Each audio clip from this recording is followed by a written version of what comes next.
Okay, you know what the deal is. We need to check all the levels first because no one else is gonna check them for us. Phone good. Music good. Game lap good. Alright. You all set? Do our pregame crunch. Pop those knuckles. Out, pop them, lock them, drop them. Ow. Oh god, that feels good. That feels so much better. I was really shrimping up earlier. Whew. Okay, let's do this. Hey there, heroes! My name is Hero Girl, your friend in the local neighborhood hero tuber, and this is the Daily Grind. This is that time of the day where we come on and we grind our dailies. Got July 22nd. No, not till the 23rd. July 23rd. Be like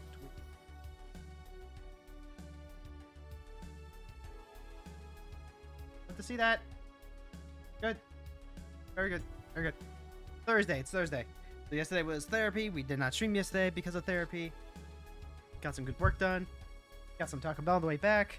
Undid all that good work by my feeling awful the night after. But I'm alive, and that's what's important. Okay, we got some work to do before the start of the weekend. Tomorrow we've got Final Fantasy VIII finale. Hopefully. Probably. We're gonna have a special guest mix with us. Possibly. Maybe. I forgot to let Ron know. Let Ron know right now.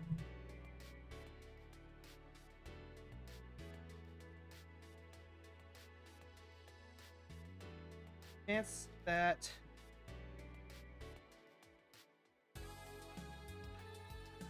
There we go. Now it's not like a surprise out of nowhere. Which, like, I like pleasant surprises. I like pleasant surprises, but at the same time, it's like, you know, you don't know how people are going to react. Fun fact, I did used to want people, like, throw me a surprise party for my birthday. That was, like, always one of my dreams. But then, like, you know, part of that is, you know, letting people know, hey, I would love a surprise party. And then it's like, okay, now I've asked them, and now I'm not actually going to be surprised. In fact, I'm actually going to be expecting it. Badge. We need to play, what was it, green and white? Yeah, we need to play green and white. We'll be finishing up. We're going to be finishing up Final Fantasy VIII. And this is a good chance for us to do some tweaking. And play with Renoa. And we're trying, and I've got this. We're basically just trying to play like a bit of a mid-rangey creature deck where Renoa is the top end, and Renoa can just like do stuff. So you just take a quick look through the deck. Static Prison, yeah, because that can be searched up with Breaklast Gear Hulk. Putzo is really cool. This is like a voice of the voice of victory that potentially draws his cards. Playing a bunch of creatures that can't trip when they come into play, i.e. when they come into play, they draw cards. In addition to our Mana Dorks. Mana Dorks important because they help us play Renoa Elvish Visionary type cards because they play very nicely with Blink, and also they just keep us full of gas. And hey, we get to play the Sensational She-Hulk now thanks to Marvel, which also keeps our opponents from like playing stuff on our turn. Very good stuff. Very good way to keep your 5-drop relevant. We'll go ahead, we'll run this out today. Have some fun. I actually really like the I like playing with Renoa. She's the definition of a draft uncommon card designed to be good in draft and not really in a constructed format. Because in limited, the removal is not nearly so prevalent, so she is an absolute house. She thrives off of congested board states. The Angelo Cannon is a very potent effect. And constructed, significantly harder time to survive. Therefore, harder times being viable. But at least she's been around long enough that she has, like, you know, an appropriate deck weight. So, hopefully we don't have to see too many high bays. Hopefully. It's never, like, you know... Yoda the Unifier. Okay, Warrior of Light. We're playing Dissidia. Congratulations, we're playing Dissidia now. Yeah, just... Okay, so Boromir stops all the free spells. We have Birds of Paradise turn 1. I'll keep this. This is a variation of Joda the Unifier. Whenever they cast a legendary spell, they get to basically chain that into another free legend. So having Boromir, who automatically counters free spells. Very good, very good. We've got Chomping Changeling here for removal. Skyclave Apparition for removal. Virtue of Loyalty here to make a token early on and then be a way to end the game early on. Hi, Hero. Hi, Ori. Thanks for stopping by, man. What's up? Got any projects that you're working on? Anything that's coming along? Ooh, Delighted Halfling. I could lead directly into Boromir. This also lets me like continue ramping up into Renoa. I can end a turn Virtual Loyalty, get some power going, and then we can go into Boromir. Boromir's not going to matter too much until Joda's on the field, so I really actually just want to get, like, I want to get going, you know? If I get a chance to play this on the next turn because I top deck into... Interesting. Why wouldn't you just use that in Renoa, though? That doesn't make sense to me. Like, okay, we did hurt a land, so we do get kept off of the Virtual Loyalty here, but... I don't know, man. That seems like a nombo to me.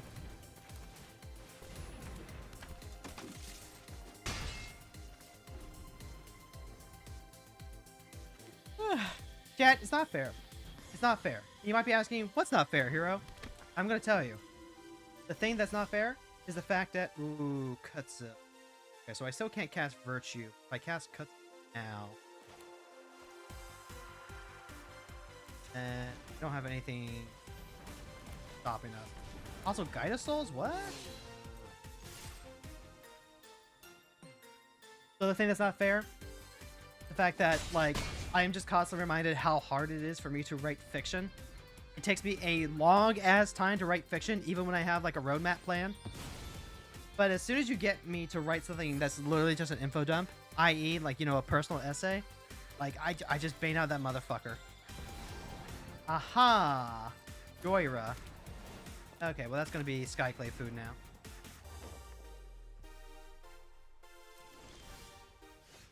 Yep. Still, wow, okay. I guess I am just like eating everything now.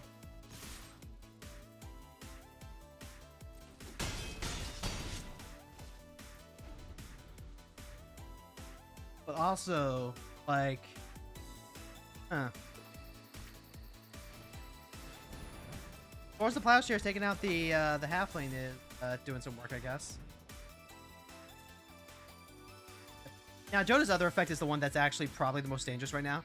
The fact that it's basically a coat of arms for legendary creatures. Plus X, where X is the number of legendary creatures you control. Kabira Takedown. Okay. Kabira Takedown. I can use that to take Joda down. I can trade Kutsil. Yeah. Actually, hold on. If I just, like, play another creature, right? No, I'm gonna be short on that. So, Daka. Daka? No, that gives him a 4/4. I don't want to do that.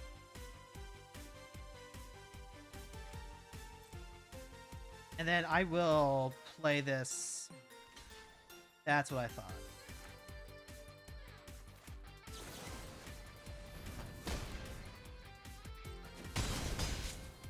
That'll set him back a bit.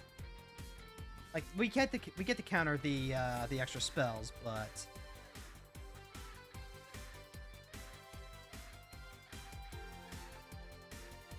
so I tried to make some bean burritos, and my brain went, "Hey, why don't I add this one thing to the beans to make it better?" And 10 minutes later, I pretty much had a pot of curry going.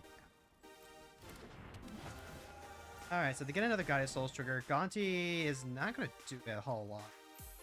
Need to get like. That's still not a land. I am, like, really hard up right now. And I'm actually getting walled. I'm actually getting walled by a 3/4. I can attack in, but then I lose, like, so much. Alright, no attacks in turn.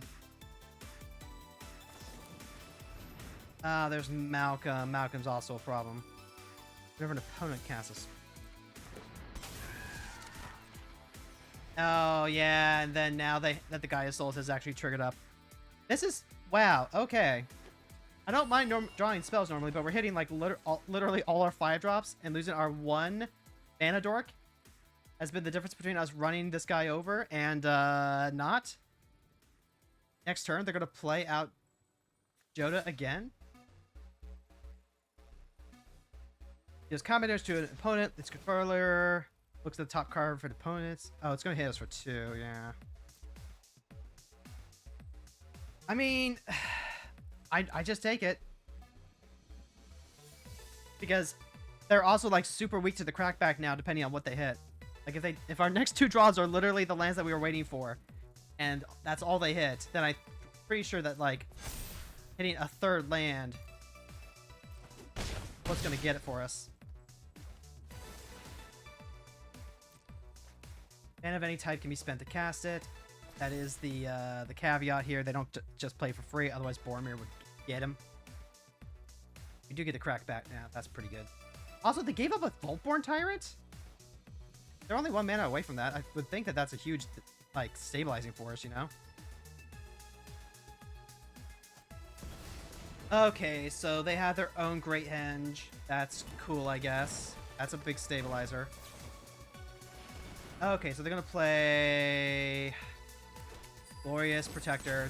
It gets a counter, draw a card. Come on, man, I just want 1 land. Give me a land off the top. Thank you. Okay, so now we can boogie with the bear. And we're gonna do this now. Attack with everything but the Glorious Protector? I can block with the Boromir. That's not good. Do I actually just need to like use this Flare of Fortitude so they don't just like draw 3 cards off of me? Delta. And then they draw off Great Henge. This is quickly spiraling out of control. This is what you can't let the 5-color deck do, right? You just can't... Motherfucker. They get to draw 12 cards and then drop all their creatures in play. Oh, I could have... I couldn't play the Chomping Changeling. Okay, yep. Motherfucker.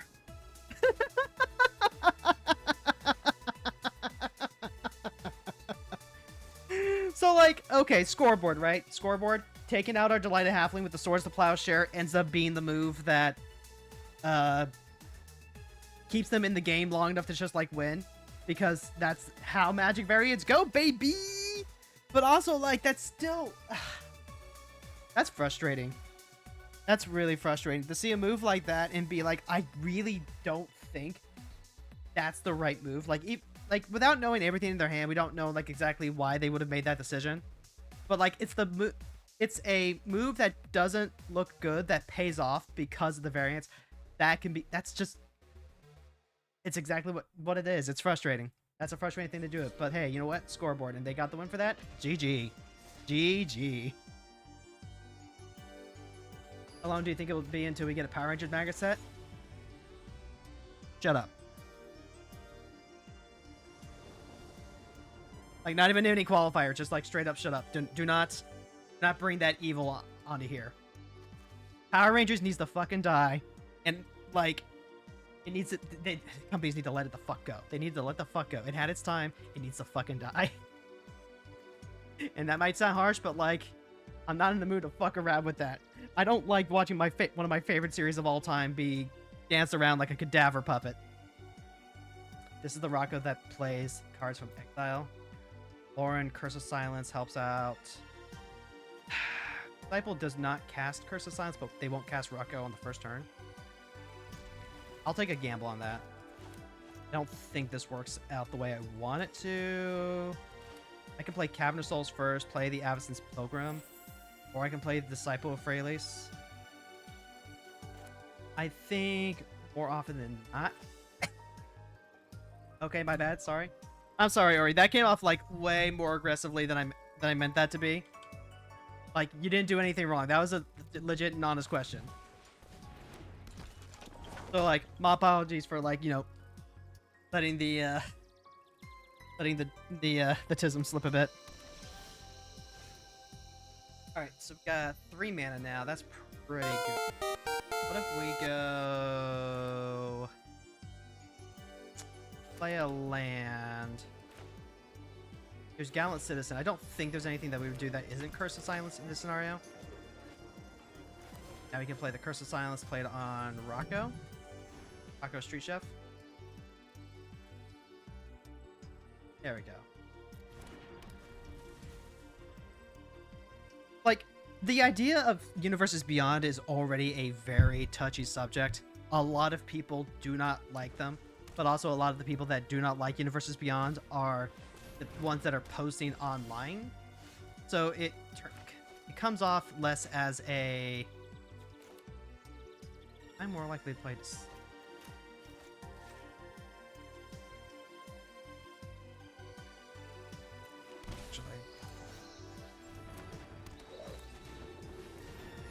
I drop that, take out the signet. Like, Universe Beyond, already a hot topic. But then, like, gosh, have you seen all the stuff that's, like, the brand has just been going through after, what was it? Hasbro sold it, I think, right? Hasbro sold it, and then, like, there was a quote revival thing that they were trying to do, and that ended up being AI powered, which is already, like, disgusting. And then there's a bunch of other things going on there too. Like, you just can't win. I think I need to play that first. Here's Bright Glass Gearhog. Just think of that one vehicle mechanic thing where creatures can get into an artifact to make it a creature. Yeah, the whole crew stuff. Actually, you might be interested to hear this, Ori. Next year, we are going to get a magic set, like a regular the Magic the Gathering set. And it's going to fuse together our plane that has big-ass giant robots, and it's going to make them fight the big-ass giant kaiju from another plane. I think it's called, what is it? Ikoria Besieged, I think is what it's called? Behemoth? Hold on. We can look this up. I got Ikoria...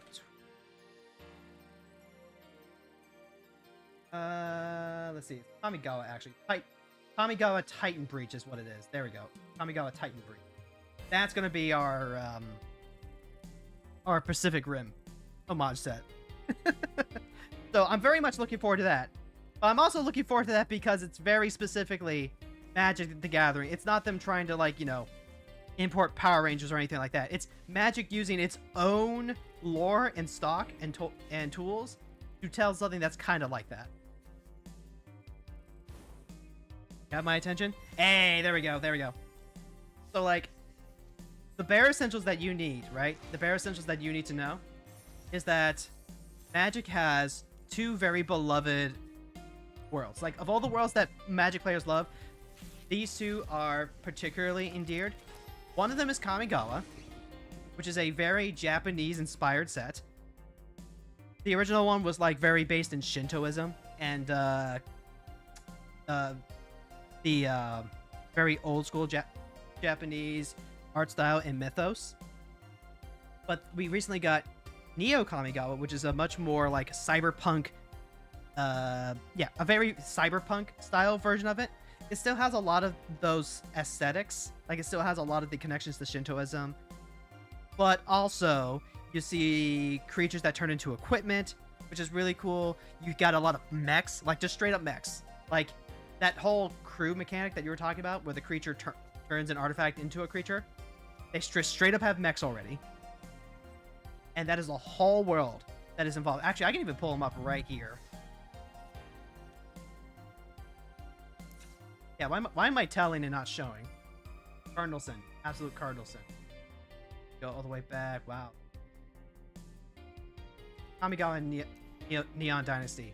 So, like, yeah, you still have your classic samurai, you still have ninjas and such, but you also have animals that convert into equipment. You still have your enchantments that come from sagas and become like living magic. The where there we go. Like this dragonfly suit is literally a 3/2 flyer. That's a mech. They've got some in blue too. Invoke Justice is a card that brings back a card from a permanent. This was the debut of the Wandering Emperor, someone who doesn't, the Emperor of Kamigawa who doesn't even get a name because that's just like how it go. There's your Moon Circuit Hacker. Like combining ninjas with cybertech espionage is one of the coolest things ever to me. Corruption Protocol, Mobilizer Mech. They even have one, let's see, Mindlink Mech for that G Gundam style. There actually is a combining mech too. And it's a very silly way to homage something like Voltron and Power Rangers, but like I will gladly take this over literally doing the thing. Like this Mech Titan core. Literally 5 mana, exile this and 4 other artifact creatures and or vehicles you control.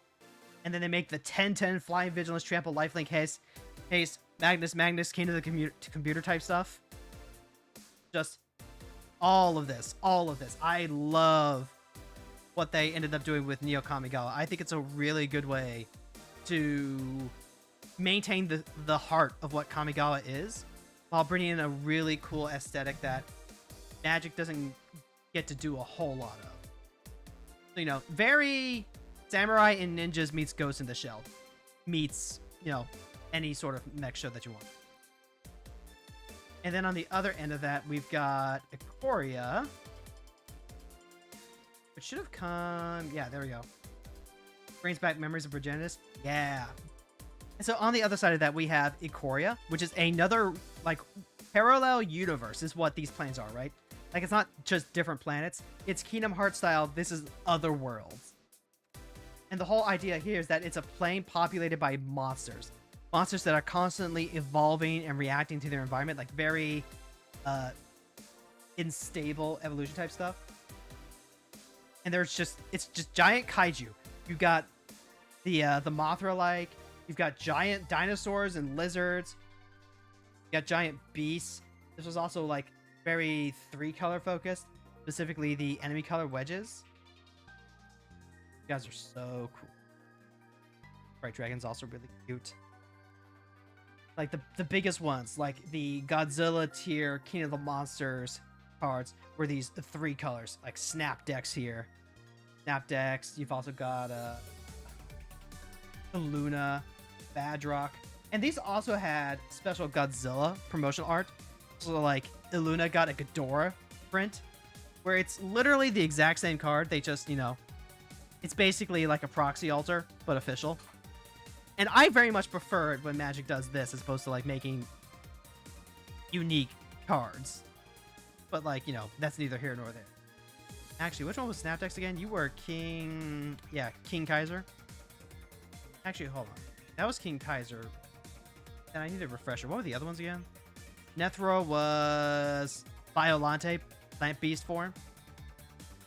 We also got... Let's see, Vadric was... You were Rodan, weren't you? You were Rodan. Yeah, Vadric was Rodan. And then Brokon was Bioquartz Space Godzilla. And then that was just like a fun bonus thing that they did. But yeah, it was basically the giant, huge kaiju set.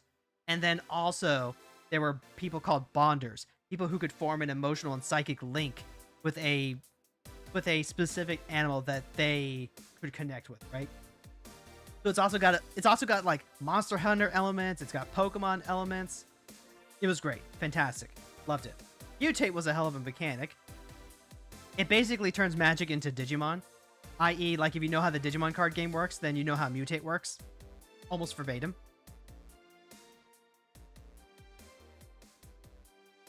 And in the story of what's happening right now, there's something called the Omen Pass, which allows non-planeswalkers to travel from world to world. And for some reason, there's an Omen Path that's so fucking huge, it's literally dropping the entire world of Ikoria on top of the world of Kamigawa. So now, Kamigawa has to go literally Pacific Rim and use its giant mechs to fight these giant monsters that are, you know, invading, even if they aren't invading by choice. Alright, we're up against the 3-color dragon deck. Okay, that's not a bad board. Oh, it's been like forever since I've seen Miram. Swords, Mystic, Bridge into Goose into Gearhulk. That could work. That could work. I'm going to have to burn like quite a few of these spells. They're going to go Elvish Mystic first and foremost. As much as I want to say you always hit the elf, and maybe that is actually what I need to do.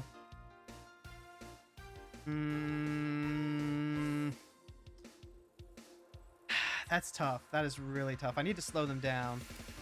Save source of plowshares from Miriam, though.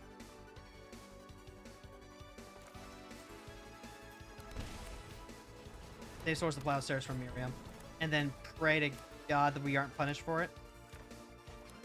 I'm going to be dealing like 6 damage to myself. Enduring Brutality. Okay, that's one that I might actually need to hit. So then, hold on. What am I doing with my life? I'm going Source of Plowshares and playing Goose. So I need to play this. Yeah, I need to pay the 3 life for this, kind of like regardless. Hit the Enduring Vitality, so that way that goes away. And then here's Das Goose. We're not going to attack, so we'll just get like a point of damage in. And then next turn we've got... this is interesting. Do I hold up the Aven Mind Sensor? That's like a real question I have to answer right now. Because if they go play 2 lands, then that's pretty fantastic.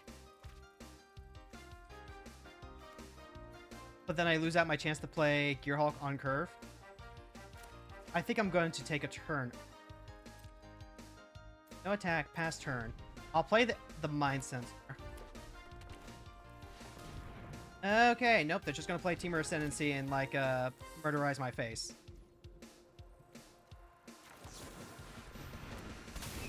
Which, fair enough, I guess.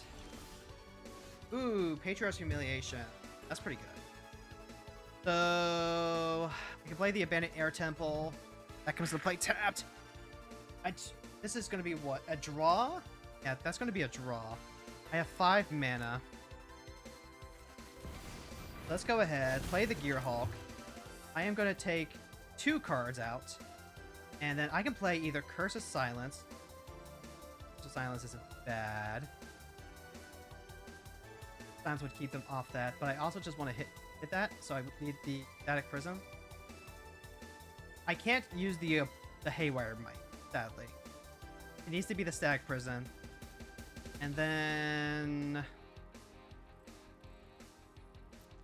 3, 4, 5. They can play the Miriam Sentinel, but then I have the Patriarch's Humiliation to take it out. If I get the Gaia Souls, they never get it back.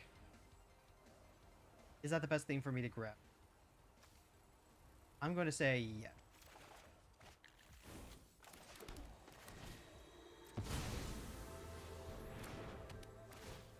Because that keeps them from, like, smacking us in the...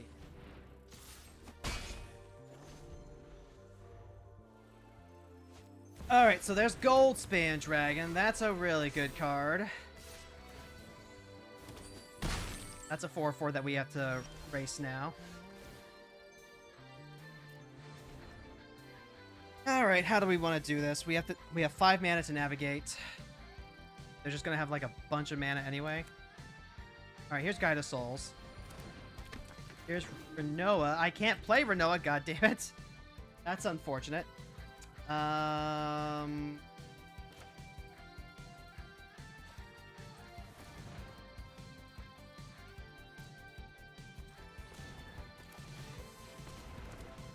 ahead, we'll play the Gallant Citizen. Get to draw another card. Woo! Takedown's pretty helpful here.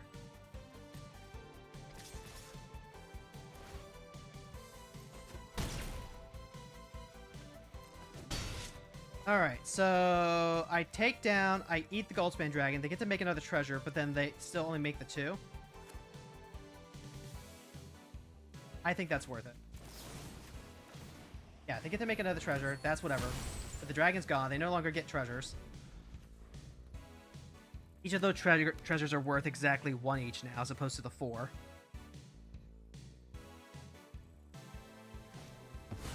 Ah, it's Tooth and Nail. Put up the 2 creatures from your hand onto the battlefield. And one of them's Dragon Lord Atarka, you say? Yay! Shooting for 5 is gonna shoot all my dorks. Well, sometimes you don't even need to be good. You just need to drop big-ass threats and make the opponent answer them.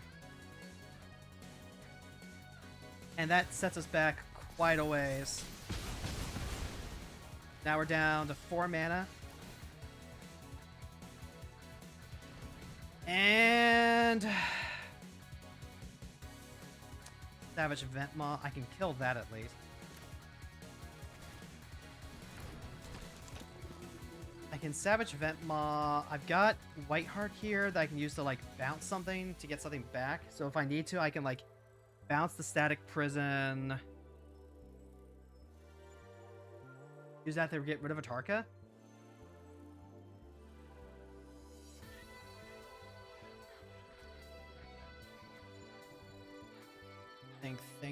Think. The Dragon Lord Atarka being an 8 is probably the biggest issue. Meanwhile, they still have enough mana to just, like, play Miriam, so I have to deal with her, too. This is really dicey. It's not over, but, like, we're getting pretty close to it. No attacks, pass turn. I'm gonna have to make a decision when they go to combat, because Savage Ventmaw does just, like, give them all the mana to cast whatever they draw off their Dragon Horde, too.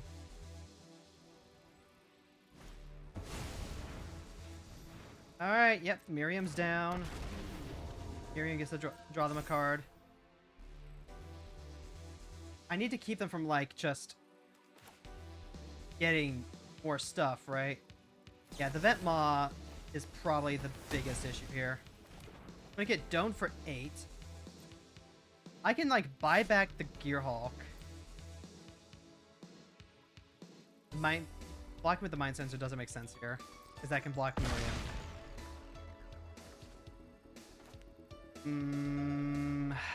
I can't actually use the Gearhulk. I could try buying back the Gallant Citizen and try and go for a redraw. Because, like, if I search for the Gearhulk, right? What am I searching? And also I need to have mana to play whatever I hit in the first place. It might just be better to go with the Gallant Citizen redraw. The alternative is to just, like, let him keep the Ascendancy. That also has a really bad chance of snowballing, though. None of this is good, to be clear. Just kind of, like, pick your poison, what you... If I can hit, like, any removal and take care of the Dragon Lord Atarka, I'm fine. Requisition Raid. Punished. If I can use that... hit the Dragon Horde and the enchantment, and then also pump up my team. That's, not good. But I definitely do it this turn.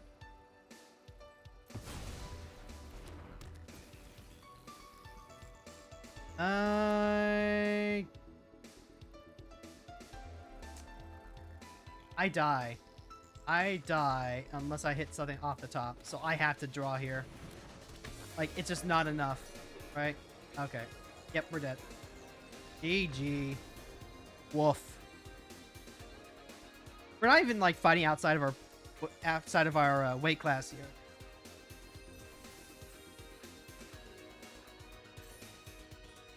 How much removal am I running in this deck? Feels like I'm consistently getting, like, one good piece of removal. And then the one thing that I have to answer is...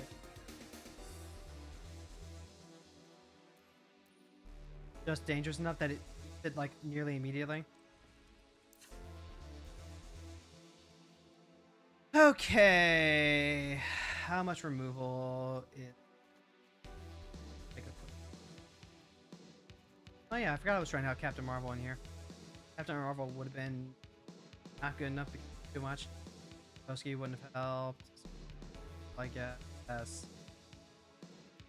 Pretty light on it. There's enchantment removal, which is fine. Swords, static.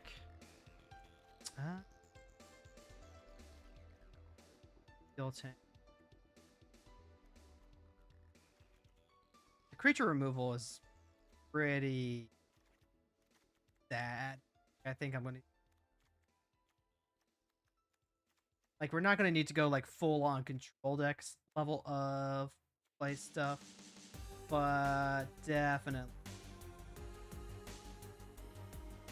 got apparition. We have like a decent suite of cards that deal with artifacts and enchantments. That's fun. I need to play less stacks of cards and play more get out of here cards. So I think the idea of being the green-white kind of stacksy Maverick mid-range type thing is just like not something we should be pursuing in this deck. Almost certainly. Even mine since it's a cool card. But well, basically, you saw what happens, right? If they never actually like search the library for cards. Which is kind of crazy that like a deck that wants to play a ton of 6-drops like that wouldn't be running like a explosive vegetation or something, but you know, they weren't, or they didn't see them, so we got because we were trying to like win on tempo. Arab God. Give your upkeep, each opponent loses X life, and you scry X, where X is the number of zombies control. But don't let that fool you. The real power of this card is that it's 4 mana to exile a card from a graveyard and make a token that's a 4/4. So like that, either that's our creatures or that's their creatures. Either way, very problematic for us.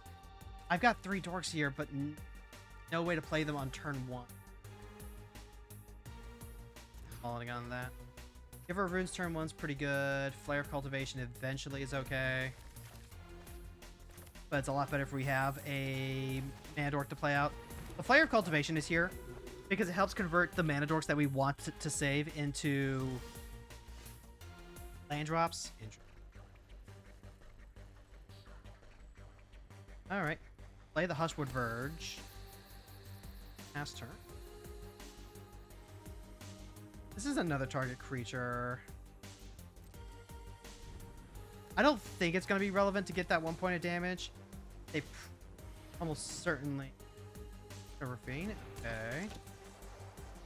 Okay, so this is just a crime deck. Okay, that's significantly less exciting.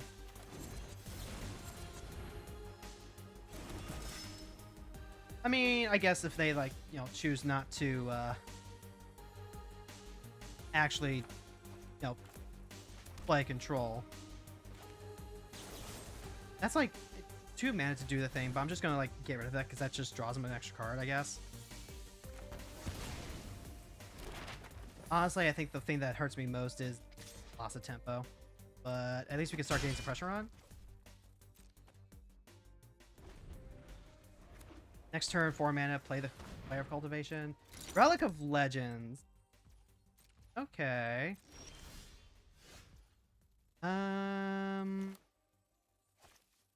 Go combat. Attack with the Knight. First things first. Flare of Cultivation first. This can go ahead and grab... White? Yeah, I want to say it's white that we want. Because now we can play the Porticolo. We'll get a free Surveil off that, throw the land away. Next turn, we can play out the Germination Practicum. Black Market Connections. I feel like they're setting up for a Toxic Deluge type card.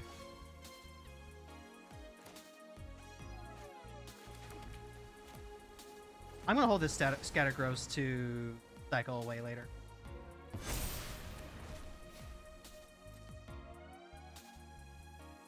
Honestly, if they're theoretically putting in a Toxic Deluge, then I'm just going to start swinging with my Giver of Runes. Okay, yeah. Giver of Runes couldn't protect itself anyway.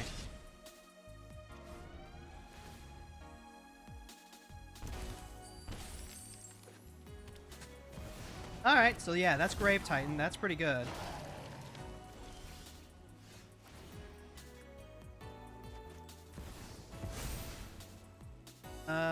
even go to combat and attack in if they want to trade their Grave Titan for it. I'll take it gladly.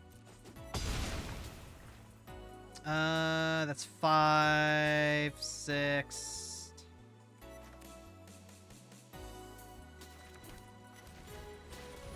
All right, there's Renoa. End of turn. We'll cycle away the Grows on the next turn.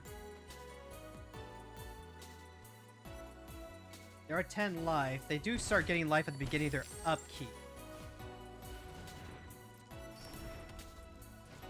4 cards, 5 cards. Okay, they're ramping up to something huge. Agadeem's Awakening is not it. They've got what? 2 treasures left? Arc Rit, also not a card I think they want.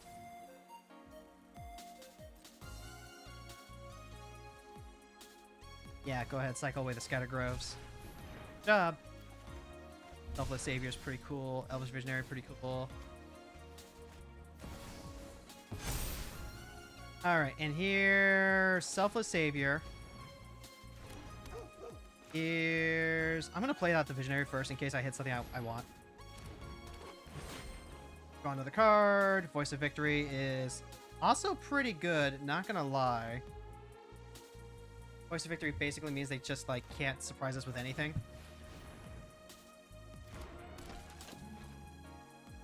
Go to combat. I can attack with Renoa, but then I trade Renoa. I mean, I'll attack with Angelo then.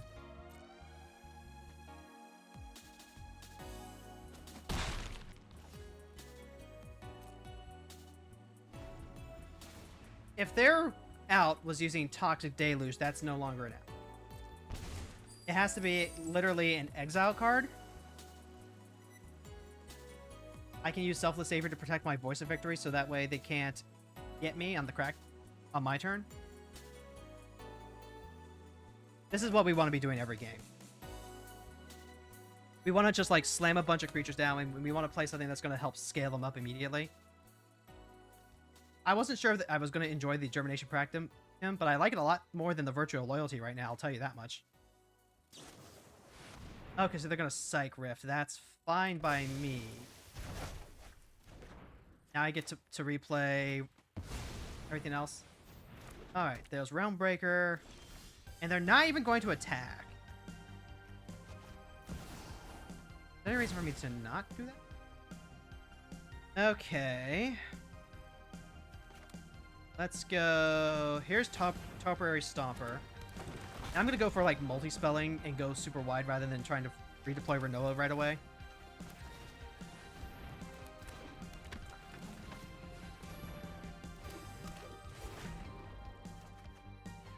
And I've even got Solitude here to help deal with any other problematic elements. Yep, mill 3, put a land. Okay, they're going to eat 2 treasures for that, sure.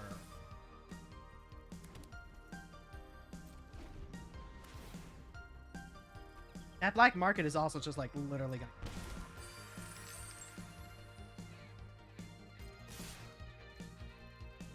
I mean, if they got it, right?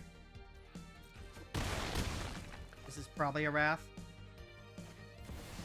Yep, destroy all non-dragons. That's fine. Now I get to keep my Selfless Savior. Yeah. Just keep casting on the creatures that don't exist. Alright, so here's Selfless Savior. Noah. Okay, yeah. I mean, the dog did its job.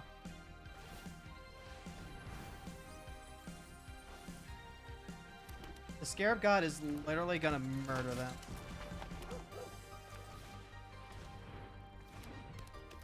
Then pass the turn. And then they can go ahead and Scarab, and then what are they gonna grab? Like, not Ocelot Pride, right? What creatures did they have that they could get? Like Grave Titan? It had to be literally Grave Titan. ET the Archive, fish for a Wrath. That would do it. They're at 1 life. They're gonna die to their own thing. Also, they couldn't even get anything off of it because they just... Yeah. Okay. They have to get Grave Titan.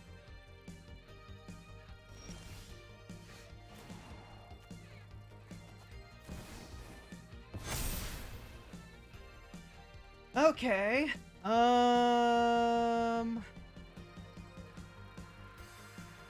Let's go. What do I have? 5. I've got 4 mana available. I've got 4 mana available. So, Scarab God. Attack. Make Delighted Halfling grow, I guess? Oh, I guess that's a reason to play out the Haywire Might.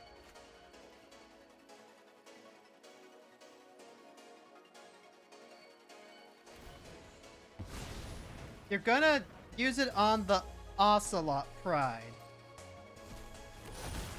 That makes a 4/4. So you just lose now, right?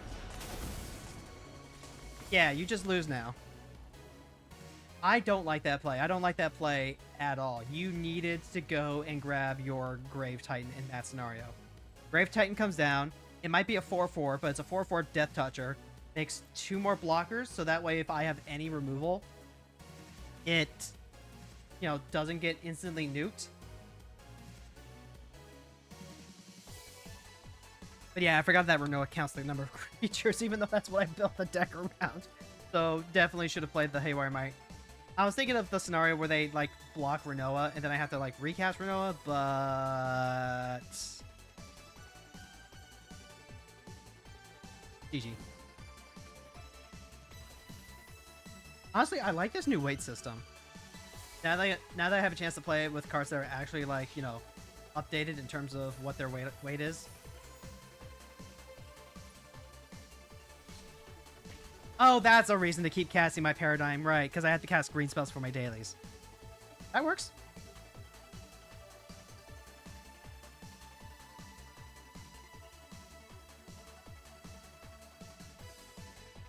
Honestly, when you just, like, you lose to something that's, like, big and dumb, and you're like, where was my removal? And then you have to reevaluate your removal. That's a pretty good indication. Those can help you figure out what's wrong with your deck much more than just, like, constantly jamming against some of the better tuned decks. Because against some of the better tuned decks, you don't have, like, you don't have nearly as much time to set up.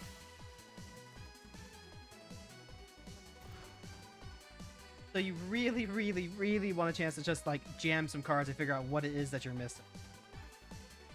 Because if the game's over and it's a pickup by, like, turn 3, like, you're not getting enough information out of it. Brawl doesn't get to do anything by itself. I guess the Raygrass Ambush takes out Sephiroth eventually. Solitude can do a job here. Hutzel can do a job eventually. This one's dicey.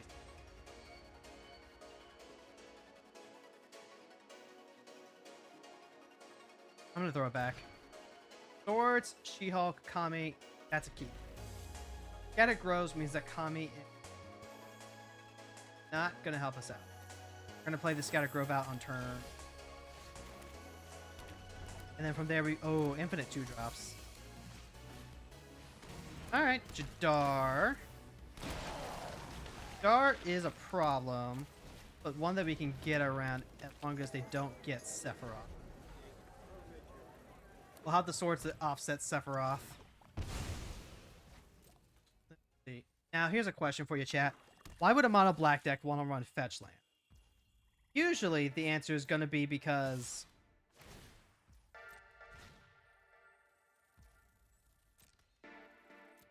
they're running Delve effects, is what it is.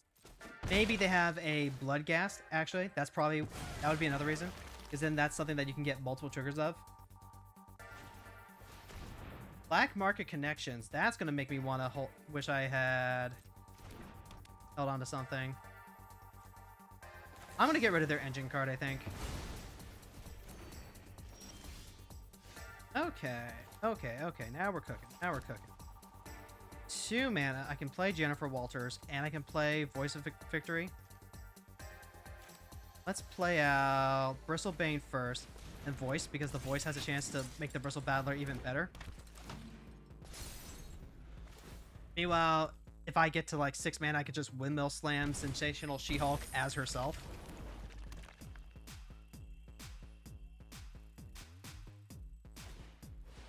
Yep, there's Wriggling Rub. They can play Sephiroth now, and they do. Sephiroth down. Oh, wait, I just realized the Voice of Victory is actually a Nombo with Sephiroth out there. Whoops, that's bad. That's really bad. That is like mega bad, because then they just block 2, might mobilize, dies, Sephiroth gets activated. Not ideal in the slightest.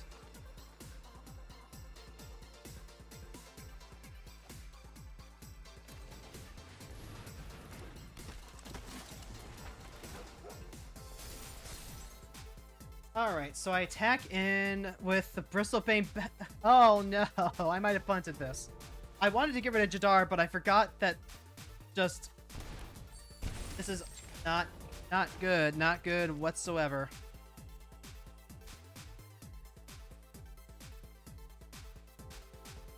They can't just throw everything under the bus. Oh, hi, Great Pact. I guess they're gonna get it anyway then. I'm gonna have to find a way to just like punch through it. So Sephiroth stacks on attack, but then he has to crash in. Better try to kill Renoa. That's whatever. Not unexpected. Sephiroth attack. Sephiroth does not want to attack because that's 1, 2, 3.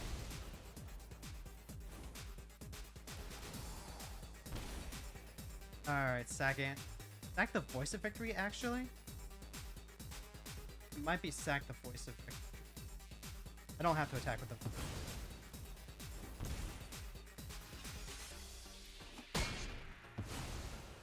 And then now we sack the Voice.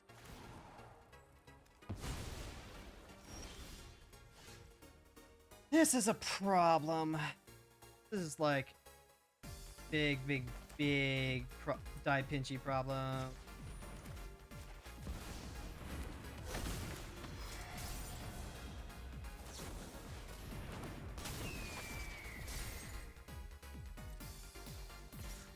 Cause like they just go ahead and like block with everything now. Yeah, that's gonna be a whole board wipe. Hold on, if it was gonna be a whole board wipe, why did I play out my cards? I'm a dumbass. I am an absolute dumbass. Why the fuck did I do that?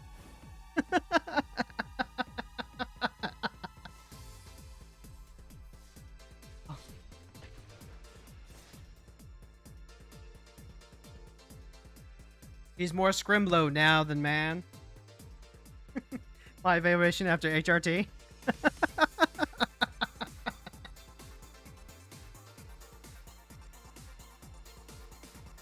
It's fine. We've only got like a few minutes left before we switch over to Final Fantasy 14 to try and like rush through the rest of our Wondrous Tales. I don't know, maybe I won't need to do that. You know, Judge Magister Gabbrin. You're the one that gets another count. You get a counter whenever another creature or artifact you control. Curse of Silence is good to lead off on.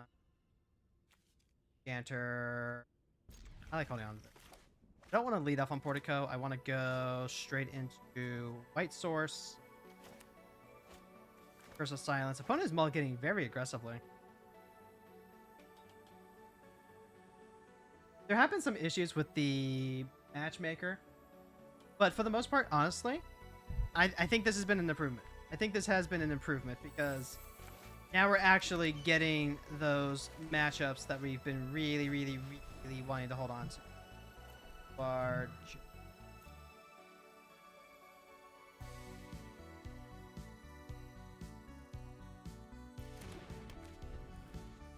And then next turn we can go...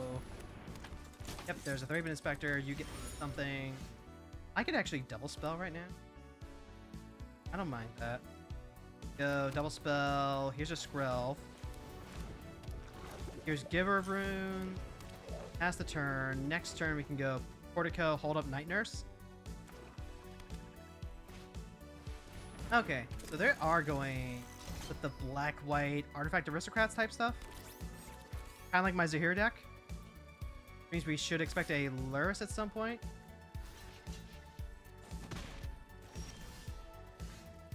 Okay. Here's Lush Portico. We want to find another green source for the Bright Glass Gearhulk. Goose is not going to do it, even though it does make them. You're a 2-1? Use target permanent card in your gravy that was put there from anywhere. Oh, this is a jumpstart version of Adeline. Okay. That's not insignificant.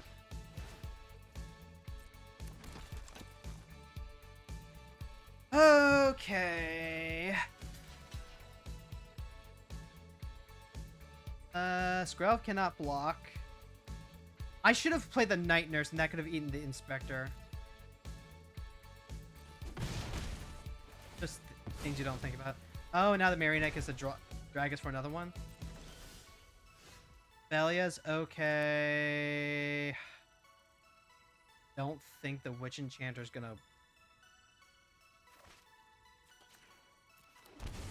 I'm gonna go do it like this. We're gonna use probably Thalia to block the Adeline. Now they can just like play their Judge Magister. I'm gonna need to sacrifice this Curse of Silence so that way I can draw a card. But then I also get to Night Nurse. Get it back. Value. Stonks. Okay. First things first, we're gonna dog.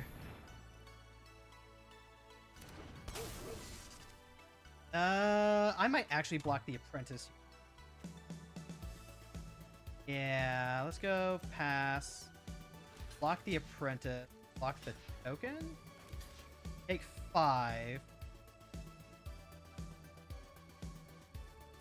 Because I want to get my value off the Curse of Silence here. Yep, go ahead, sack it, get 2 mana. Now they can...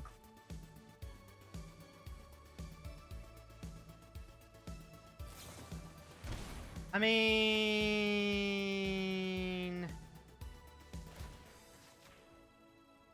I've got Skrelv and Giver of Runes.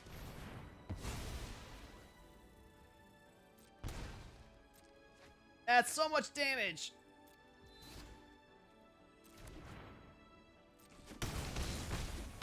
Ow! So they're not gonna do it. Okay. Okay, that helps quite a bit. Now I can go... Here's Gearhulk. Here's Bright Glass Gearhulk. Gearhulk, go and search for... Let's say... Static Prison. Then also... Maybe Shadow Spirit? It could be Gyda-Soul. I kind of like the idea of putting Gyda-Souls in. Shadow Spear is also just good and stabilizing. I'm gonna grab the ship. Because now what happens is Static Prison, hit your Adeline. Next, Thalia, link the Bright Glass Gearhulk. That's a good dog. End the turn. I'm gonna get Gyda-Souls anyway. Yeah, I'm gonna get Gyda-Souls anyway, and then why don't we also grab...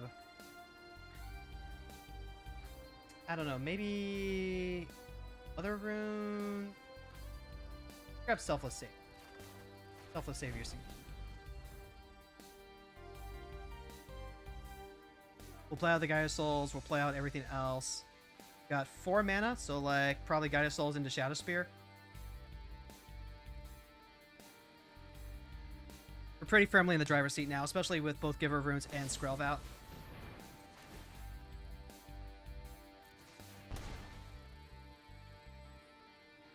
Like, it's just really hard to get past 2 Mother Rune effects, you know? GG, that's a good one to end it on. Like, that was just a very, very quick and easy down. And it's the synergy that I really wanted to build around too, so... Find more white utility cards. I think the new Liliana's going to be really good for this deck because she fits so nicely into that shell of playing a bunch of small white utility cards.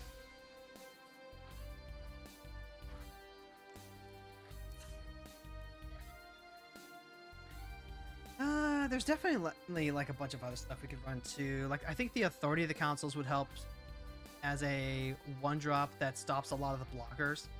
That's something to think about. How many creatures are we running? 51? Real quick, let me make some changes before we switch over to Final Fantasy 14. Starfield Shipper is cool because she also searches for creatures by 1 or less. Cutsil. I like this as a Voice of Victory effect. Raw card effect, I just have not had a chance to actually like see because we're often lacking the ability to actually pump up our cards. What do we have that does that? Like literally Germination Practicum, Virtual Loyalty, Renoa in the command zone, plus Shadow Spear, Requisite Trade. So Cutsil good, but Cutsil also very kutsable.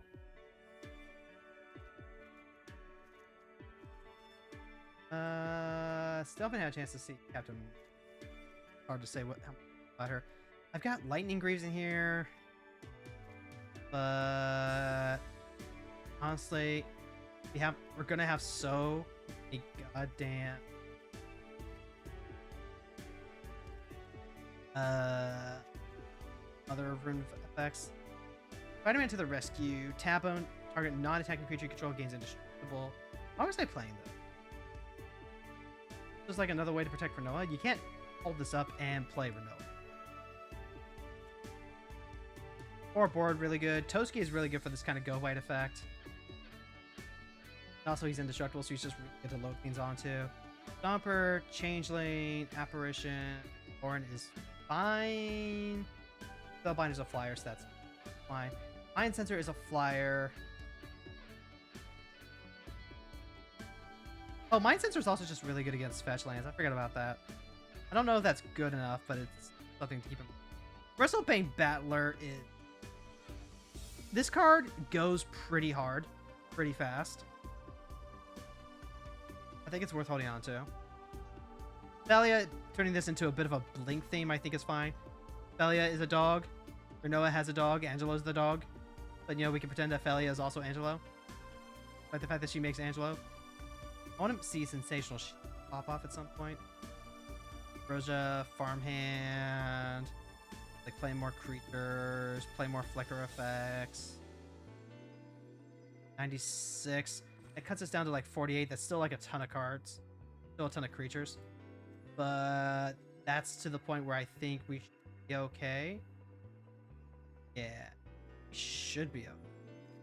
Like, we can play the Authority of the Councils and then find the 4 room.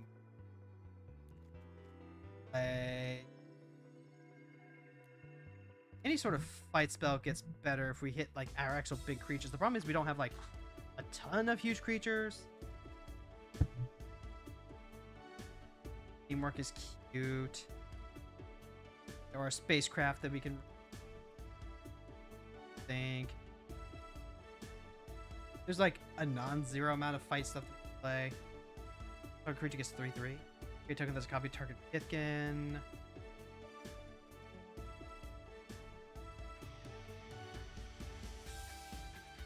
Alright, first things first. Let's just grab Absence. And then maybe not even like those types of cards, but instead we rely on some aura power.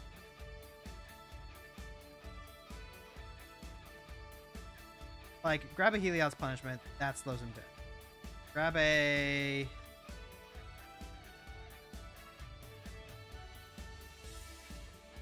anything that's like Patriot Simulation or Heliod's Punishment is... That's not bad, but we're... odd.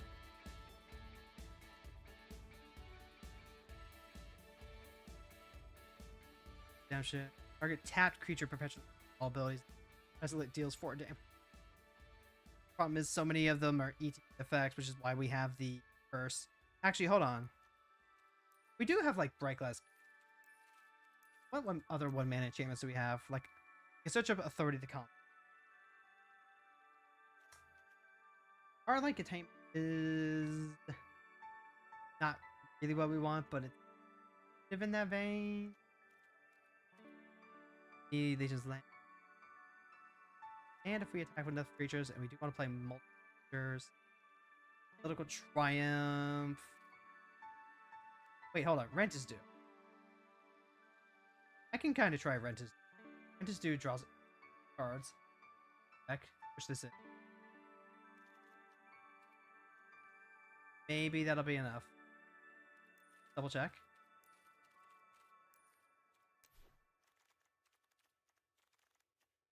There's portable hole. We only sack a creature. You can play Rose Reliquary.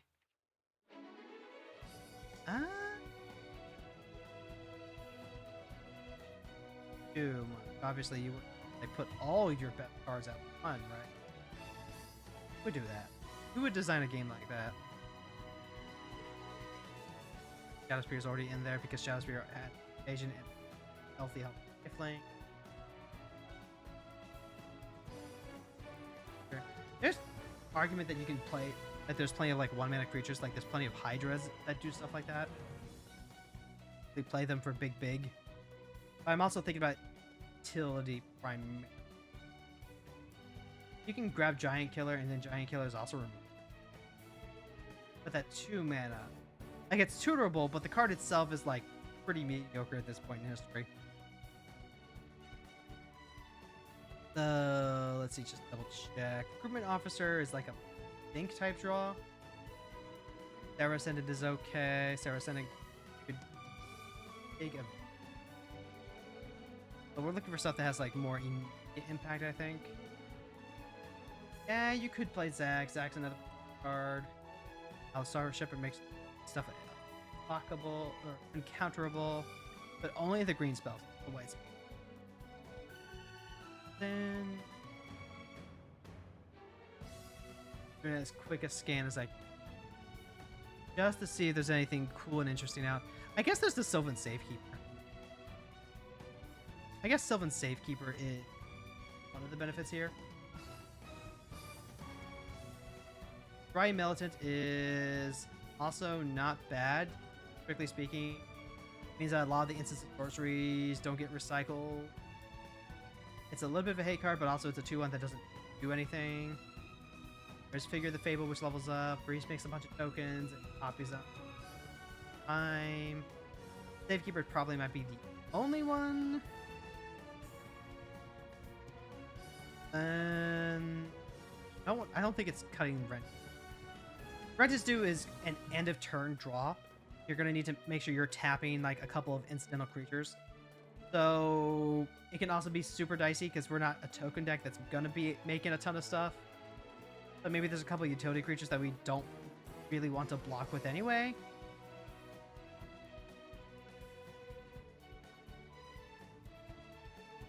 Eating the lands might be too. Maybe we cut the Flare Cultivation. Alright, and we'll call it that. We'll go play some Final Fantasy.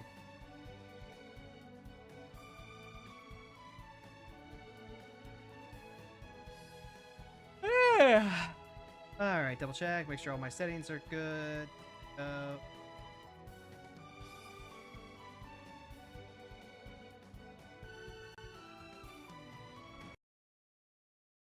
Alright, then we get to join the happy portion of the series.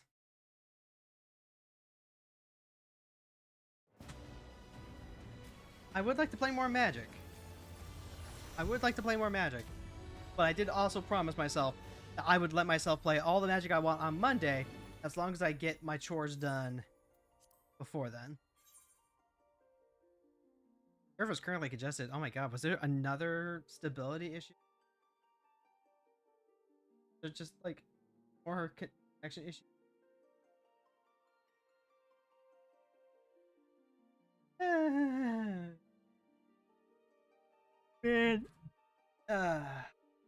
I don't have to deal with any of this when Evercold comes out. Actually, come to think of it, I'm behind on some story stuff. Not main story stuff, but I haven't done my alliance raids for Dawn Trail yet. Okay, so right now we're currently at 5 of 9. We have to do 1, 2, get the 7, 8, 9. Hoya Bahamut turn 5, that's very doable. Yeah, that's very doable. We queue into front lines like right away. And we should be able to knock off front lines and then also one. I'm always happy to take your Ron, money. thank you so much for the resub. Thank you, thank you, thank you. So much. I've got some. Alright, but we're gonna go. What's that helmet? Okay, it's the Dragoon helmet. Lucky, thank you so much for the hydrate. Thank you, thank you, thank you. We've officially reached the sleepy portion of the stream. This is the part of the stream where we hang out and we be sleepy. And we compare who can yawn the biggest. And then also, like, complaining at each other that we all have to get up, like, super early, that we don't sleep good, or that, you know, life is hard, salt is tasteless, and also...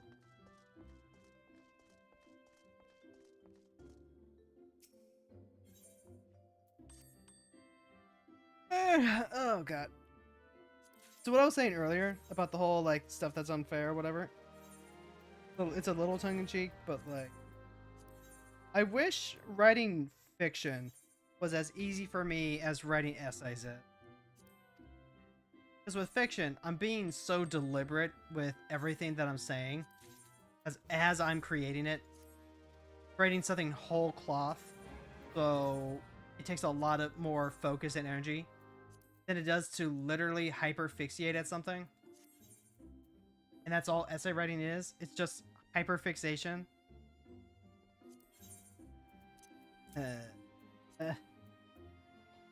Honestly, maybe the essay should be the focus, and I should be working on the book in between stuff. But the book is my dream to, like, get done, so, like, I gotta keep working on the book. But it's also just so much easier to make the essays. At least, you know, once I understand what it is I'm making. Hold on, wait. Oh, I need that. Check the, freak.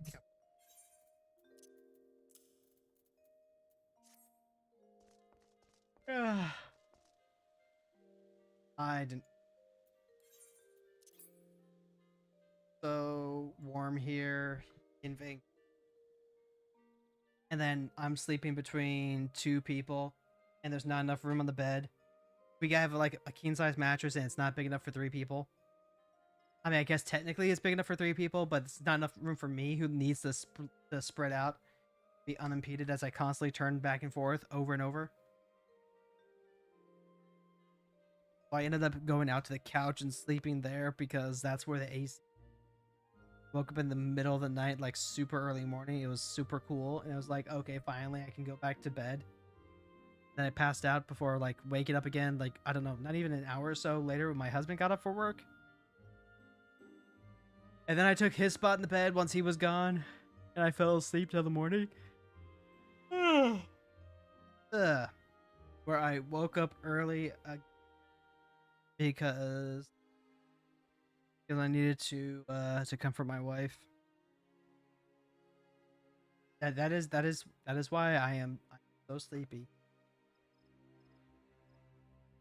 So if it's a slightly lower energy on this.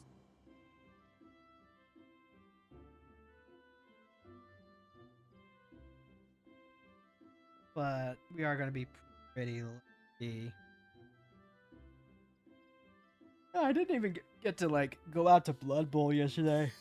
Yeah. Because yesterday was the therapy day, and that was not, like, exhausting. But I do feel like a wash rag that has had a ton of water just, like, run out of it. Like, the remaining thing is cool and sensible, very functional. But also, it was just carrying so much weight, that water, that once it's gone, it's lighter. It's drained, is probably, like, a good way to put it. Like, not drained like exhausted, but drained as in like, I no longer have this this immense pressure building up. The gas has been valved, so to speak. That's all therapy.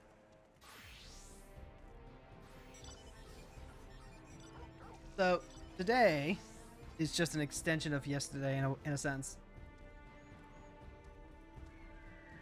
The plus side though, I got a ton of grinding done yesterday on Dragon Quest XI. I got all 48 of my redwood, so I can start making the rings. Making the rings, making the rings, making the rings.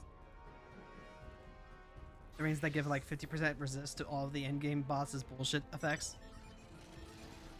So make a full suite. Make a full suite. Give everyone that accessory. That's the only accessory they need for the rest of the game. Then start looking for all of their other best in slot equipment that I can get pretty readily. I don't know that I'm going to get like Urban Shield or anything like that, since that takes all 100 mini medals to get. But like, Justin's helmet is a pretty easy grab, so I'll get that.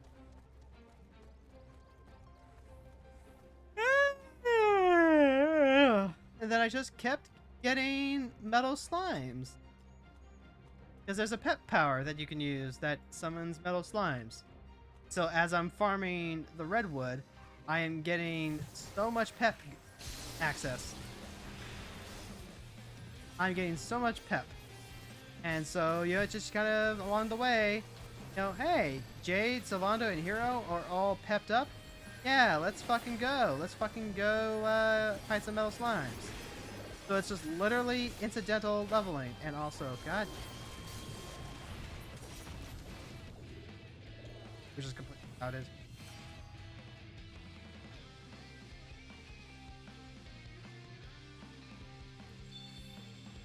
Man, they are chasing us like really far.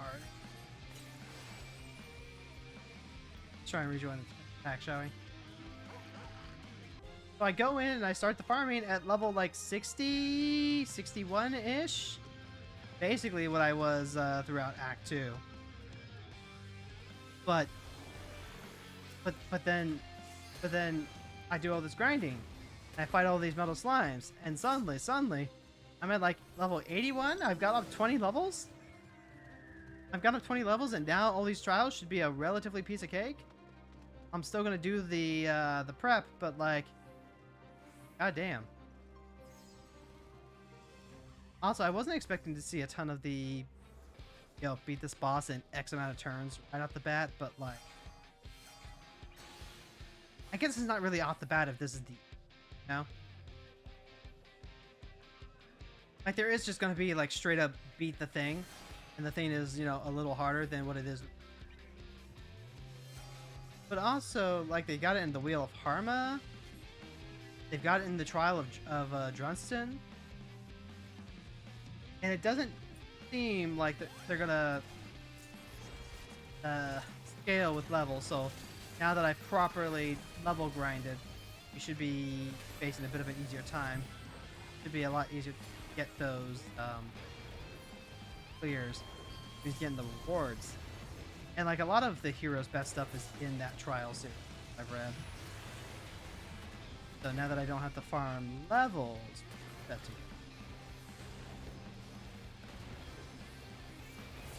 Although I could have sworn that there was another pet power that I eye on. Alright, so like, what are we doing? Are we fighting yellow?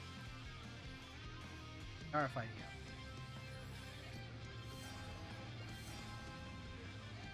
Too late to fight yellow. Can't fight them. Let's hope for a quick wit loss or victory, shall we? God damn it, I'm trying to... Damn it. I am dead. I am... dead. Okay, no, they got chased off. God damn it!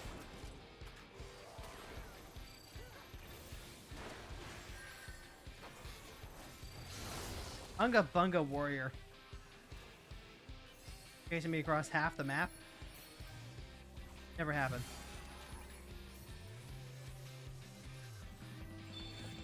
Anyway.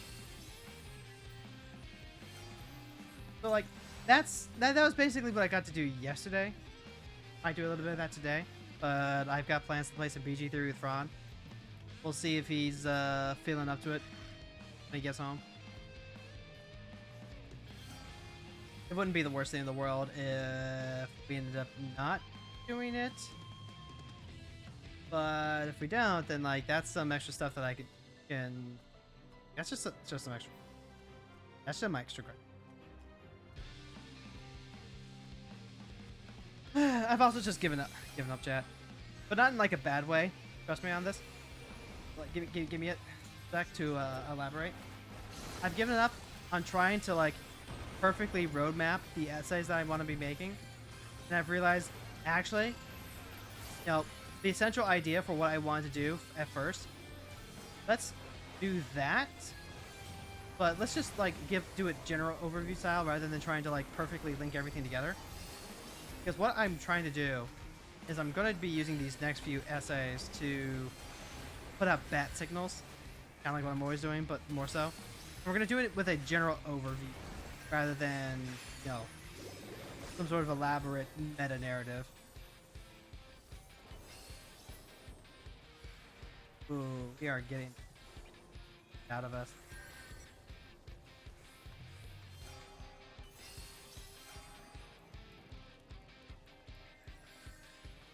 Hold? Can we hold?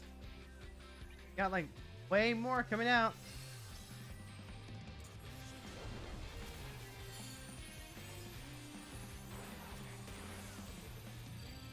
Guess what? It's super easy. It's super easy to write when you're just like talking about things that you like. So what if make essay about my anime 3x3? You know that old meme about your favorite anime at a glance? Turns out there's quite a bit to talk about even when you're just like talking generally. Because then what you're doing is you're discovering themes. You're discovering the heart of like what's important to you as a person, as someone who engages with art and has to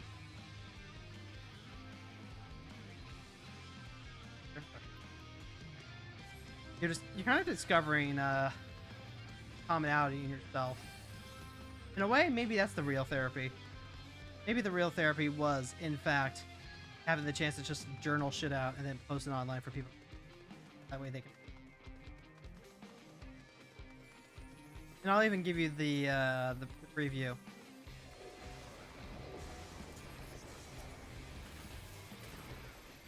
Because what I put on there is in no particular order. Gurren Lagann's on there, Madoka's on there, Kill la Kill's on there. Like, those are the top three. That's an easy one. I'm putting Fate on there, so you do get Fate representation. SSS Gridman, welcome to the NHK. Three creators and New Game. Those are also two Hero Girl favorites. And then, what is that? That's 3. Fate's 4. Gridman 5. New Game, welcome to the NHK, 6, 7. Three creators 8. I feel like I'm...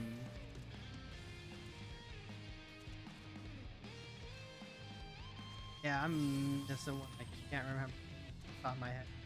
Which is funny because I was having the exact same issue when I was trying to like start the article. I have such a hard time like keeping a mental list because the mental list doesn't actually matter. It's not something that's really just like, okay, what anime do normally it's just like what anime do I like? Which ones are important to me? And usually there's like a short list. But once we get closer to like the actual tail end of, hey, what's your top 10s or whatever, it like starts getting hazy because it's actually just like really granular. These are a lot of anime that I like in this particular range. The only ones that are worth keeping track of like all the time are the absolute favorites. Yeah, I'm having a hard time remembering. That's one. Oh, right. It was Yuri on Ice. That's what it was. Yuri on Ice.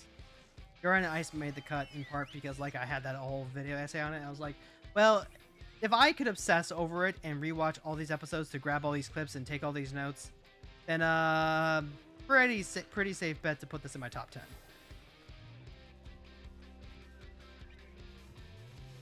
Basically what.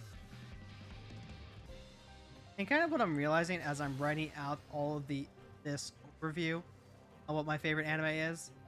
Damn, I like shows that make me cry. I like shows that really make me cry, but not in like a schmaltzy way, but in it recognizes the very human pain of being isolated and having to wrestle with your inner kind of way. Gridman definitely had that.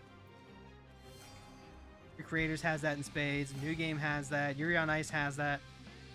Like, it's just that inner turmoil, that inner power drama, I think, is what sets the your usual like tearjerker type stuff against the, this is hero girl bait specifically, because it's never just like sad for sad's sake. It's always just like, dare I call it misery with meaning? That doesn't feel like the term, and yet it fits the general idea so well, I think.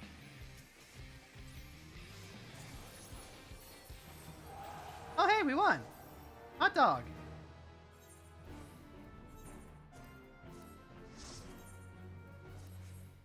Alright, and that was a relatively quick clear too, so we can go ahead and burn through the rest of the trials and dungeon run would be more profitable than just running oil, right? I believe.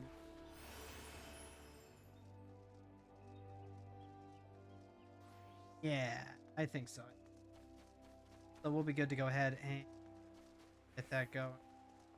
So that we're near stations. Our pockets ASAP. Quick, go Viper. And front line. Vault. I want the vault because that's. If their first response to finding out that you're a girl is to ask for a picture of the boobs, front lines. A little SAO bridge for you. Whew. Alright. Here we go again. Here we go again on my own. Going down the only road I've ever known. I wasted my sprint on the Scoon. And now I'm slowed down. I ain't making too much time. Here I slay again.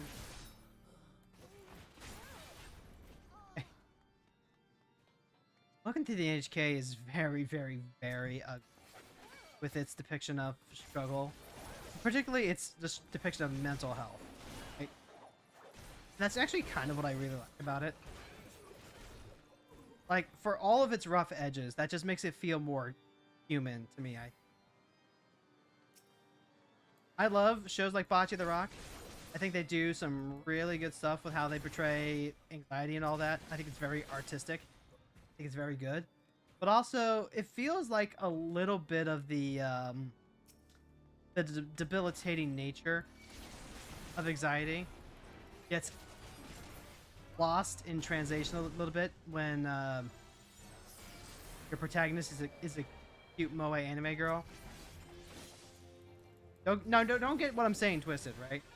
I still think Bocce the Rock is a very, very good show for it. Still does a most excellent job expressing things that are very hard to express. But it definitely doesn't have that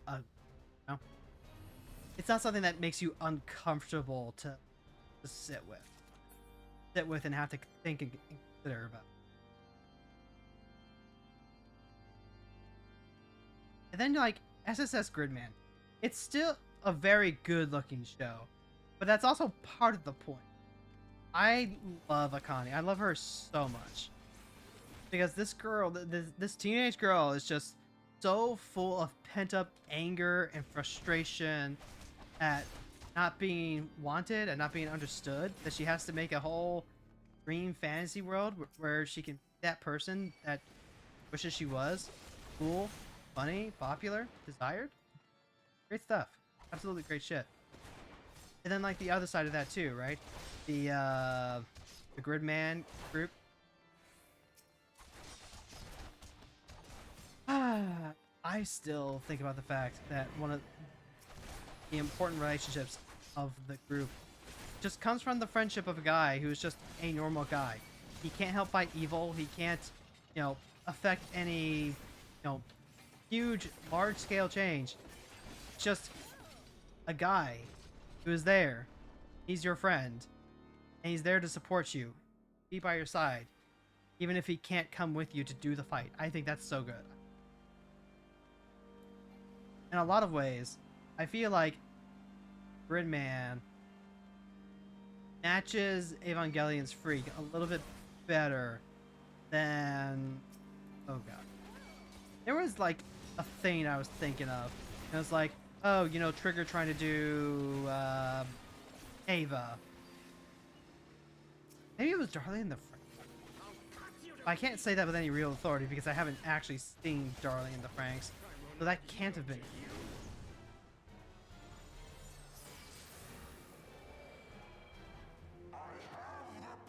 Mostly, I just remember there being something. Ah, well. Sure, I'll think of it, you know, in the shower, long after the stream's been over, and I'll be like, motherfucker, that was it, that was it. I'll snap, I'll summon my fingers, I'll scare my cat. Cool.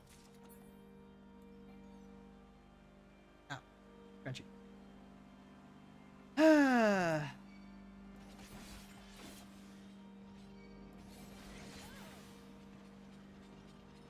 I'm gonna let you know right now, chat.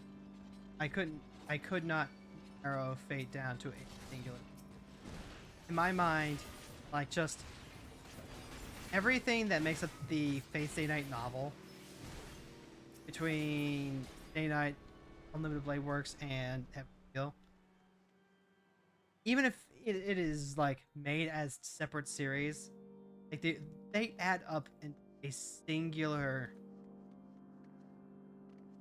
So even though it's supposed to be like an anime 3x3 where you put only one anime in a slot, if I put Fate into like each square as its own, like that would just take up like literally the entire meme. And also I added Fate Zero, which is not a part of the original visual novel, but like it's part of the overall narrative. It just works so nicely together. Like it's my cheat slot. My cheat slot, hands down. So that's the series that made me fall in love with Fate in the first. Before any of the other spin-off series got published. Here, Steven.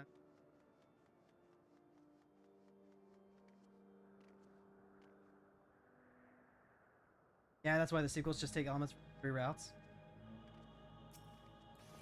I think that's a lot more prominent in Heaven's Feel than Unlimited Blade Works, though, right?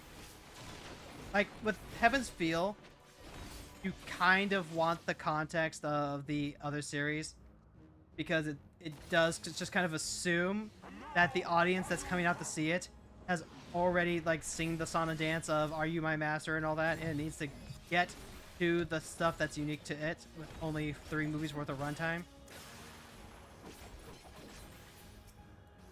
And, like, I needed to make the distinction because I feel like if you watch... I don't know. If you watch Unlimited Blade Works, if you watch Fate Zero, if you watch Fate Stay Night, all of their own, like, you're still getting perfectly serviceable stories. And that's the real reason why I want to make that delineation between, like, you know, trying to write these as individual series versus putting them all into the same square for an anime meme. Because there is also, like, specifying which Fate series you put, because if you just put like Fate, like, yeah, okay, you love Fate, but also like I don't like some of the Fate series as much as some of the others. Like, I don't think that's a hot take, I don't think it's a hot take to say that like I prefer Bladeworks and Zero over Apocrypha. I mean, Lord Emeloy literally has details that are impossible without all 3 routes happening. Okay, I believe you, Fran, but that's kind of immaterial to like the anime, right? Because those details are tied to the visual novel, not the anime. And I'm very specifically talking about the anime adaptations. Like again, I believe you, but not necessarily like helping the case for the conversation.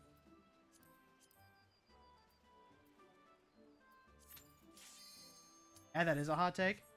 What? That I like Unlimited Blade Works and Zero more than Apocrypha? How is that a hot take? I thought Apocrypha was generally regarded as a lukewarm Fate series. Also, the visual novels is built to build on the routes too. But I'm not talking about the visual novel though. Like I mentioned the visual novel because it's like the source. But the real discussion to be had is with the anime adaptation. Yes, hot take. 100% disagree. That feels like a super lukewarm take to me. Particularly with how well regarded Unlimited Blade Works and Zero. Like, I'll go on to Mal. I will literally go... Actually, you know what? I will go on to Mal right now. See what the... Sense is it. MyAnimeList.net. Alright, show me Fate 0. Fate 0, second season. Fate 0, first season. 8.53. 6. I'll be generous and give each one their highest, I guess. So, average score of 8.53 for Fate 0. Fate... Edgewood. 8.18. What about the... second season? 8.32. That's okay, so that's better. Not as good as Fate 0, but it's not bad either. 8.32. And just go with Apocrypha. Fate Apocrypha. 7.2! 7.2. That's like a whole grade down below. So, like, you know. Definitely, definitely not regarded amongst the reporting weebs as being as comparable to Zero and Blade Works.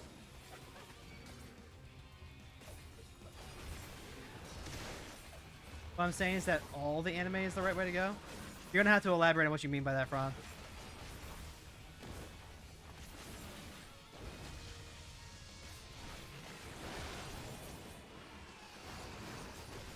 Let's see that. Oh, I gotta catch up. I gotta start.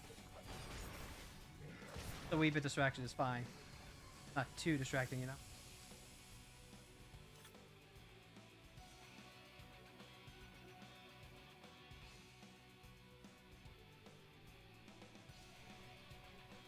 Okay. It's fine.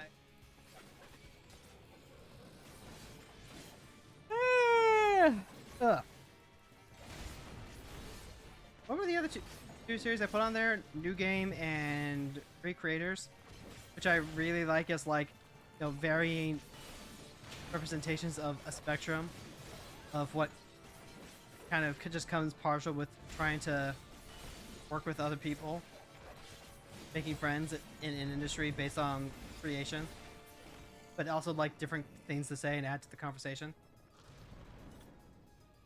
New Game is very cute. It's very easy to, you know, look at it and think of it as just another cute girls doing cute stuff, except it's cute girls in a professional office setting. But there is like some real dialogue to be had with what it says about, you know, having to make a transition to a professional environment after having been in high school, finding a way to you know, having to adjust to the weight and expectations of being an adult. Good stuff. What was your point then? I thought you were saying it feels wrong to pick between the day-night routes in anime form. Ron, no, I was saying that I have to specify like which route, like which Fate series Because if I tried to say like Fate as the franchise as a whole, like literally everything Fate. Like if I just put Fate, the franchise, right? Kind of like how I do it in the Discord channel. That would be too much to me because and a little disingenuous because I do not care about some of these series as much as I care about the original trilogy adaptation, right? Like I love Unlimited Blade Works and Zero, and then I want to include Stay Night and Heaven's Feel in that conversation because they're all part of the same framework. But I can't, so that's why I have to specify those four in particular. Because if I just say Fate, well then now we're assuming that I add in like Fate Apocrypha, which I didn't really, I just kind of disliked when I first saw it because of how many issues there were. And then we're also including Fate Go, which I adore, but is not anime. It is in fact gacha game. And before you say it, I know that there's anime adaptations of arcs from FGO, but like that was grounded from it being a gacha game in the first place. And also I have not seen it. I don't means that I haven't. At least with the Heaven's Feel movies, I've seen 2 of them. Yeah, my point is thinking is right. Well, then you don't say that it's a hot take. Because I thought you were saying that, like, my hot take, like, what I was saying was, I don't think it's a hot take to say that, you know, Apocrypha is worse than Unlimited Blade Works or Zero. Basically. You know, but, like, flip that around, because what I said was, you know, I don't think it's a hot take to say, I like Unlimited Blade Works and Zero way more than I like Apocrypha. And you went like, yeah, that is a hot take. And it was like, what? Is there like a secret Apocrypha fan base that's actually taken over the globe that I'm just not aware of? Hence, you see my confusion.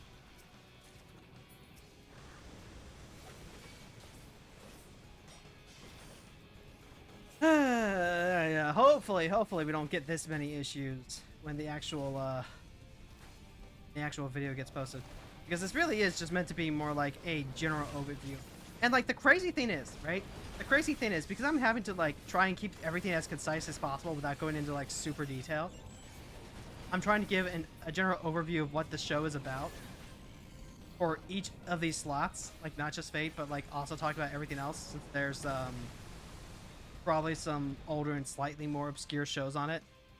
Like give the synopsis, but then also talk about and relate to it in this video essay, and you're doing that 9 times, and you actually end up having quite a bit to say, and you're just brushing the surface. You are literally just being like, wow, look at that iceberg.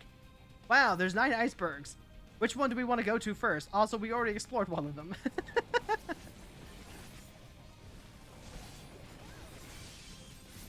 That was a different point? I mean, like, yeah, that's why I was confused, right? Because it was a...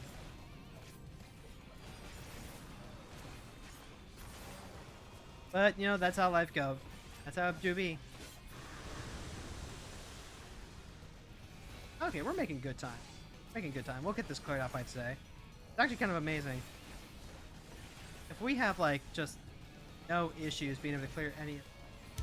Proxy! Hey! What's up, girl? What is up, Raiders? Hey there, heroes. My name is Hero Girl. I'm your friendly local neighborhood hero tuber. And this is the Daily Grind. This is that time of the day where we come on and we grind our dailies. Let me, why did I start the fight? Why did I start the fight? I was gonna give her a shout out and like ask about what she was playing. You know, do the whole stuff. Hi, Girly Pop. Wait, was that the game? I feel like I've heard of that. I feel like I've heard of Girly Pop. I also feel like I should know a connotation here that I'm completely missing.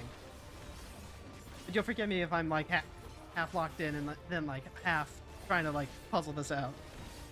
So like, yay! What's up, folks? By the way, if you ever want to check out any point of the stream at any point or... Okay, there we go. Now we can go ahead and give Proxy a shout out. There we go. Oh, Double Later. Okay, you're gonna have to tell me about what that game is at some point, because I've seen you streaming it, but then I just never actually know what it is. No?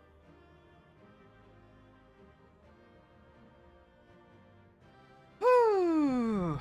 Okay.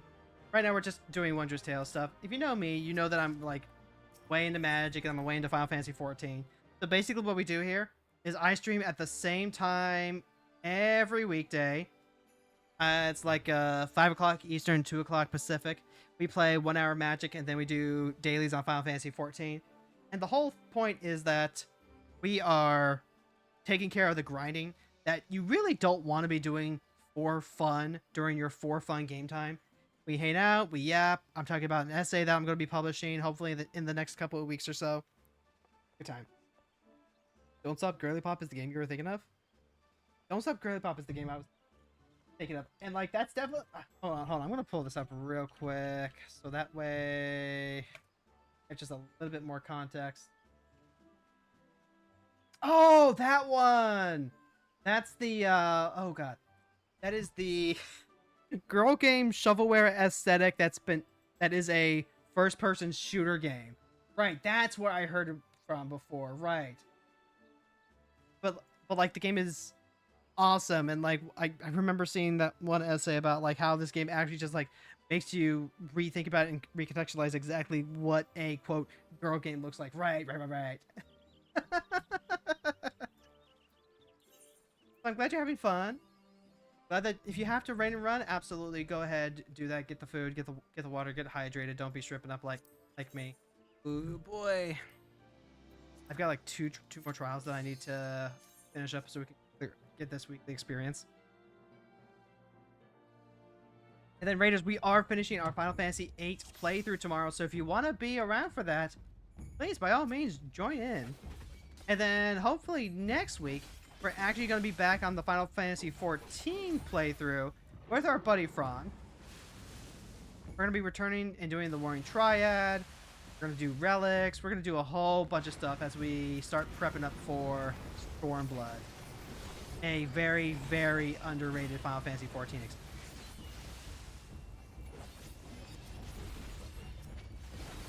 Meanwhile, I am going to continue working on the levels. I hate the grind so much. The grind just like gets you, but as long as I have, I might stun. As long as I have, you know, friends to hang out with, the grind gets significantly easier. So if you are also someone who just you hate the grind and you want to do something, you want someone to hang out with, you want some body doubling while we do this, like by all means. Then we also have VODs on the YouTube channel.